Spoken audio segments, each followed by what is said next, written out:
బయట ఉన్న బీసీ సంఘాలు ఒక 10 మందిని తీసుకొని పోయి మెమోరాండం వేసి ఒక రౌండ్ టేబుల్ మీటింగ్ పెట్టి మేము మాకు ఇవ్వకపోతే మీ అంతు చూస్తాము, మీకు ఓడిస్తాము, ఖబర్దార్ ఇది అది అని హెచ్చరికలు జారీ చేస్తారు.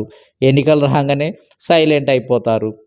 బీసీ సంఘాలలో పనిచేసే వాళ్ళందరూ ఎన్నికలు రాగానే ఏ పార్టీ వాళ్ళు ఆ పార్టీలోకి వెళ్ళిపోతారు.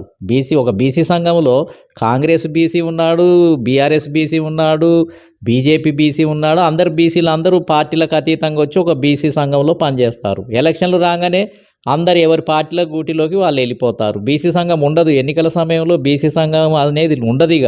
అది మళ్ళీ గెలిచి ఫలితాలు వచ్చిన తర్వాత మళ్ళీ అన్ని పార్టీలలో ఉన్న బీసీ నాయకులంతా ఒక దగ్గరికి వచ్చి మళ్ళీ వాయిస్ ఇచ్చి మనకు అన్యాయం జరిగింది, వీళ్ళు ఇట్లా చేశారు, వాళ్ళు అట్లా చేశారు, మోసం చేసిండ్రు, అంత ఆ వర్గమే, అంత ఈ వర్గమే, వాళ్ళే పరిపాలిస్తున్నారు, మనమంతా అన్యాయం జరిగిందని మళ్ళీ దుఃఖము, ఏడుపులు, తూడుపులు, మళ్ళీ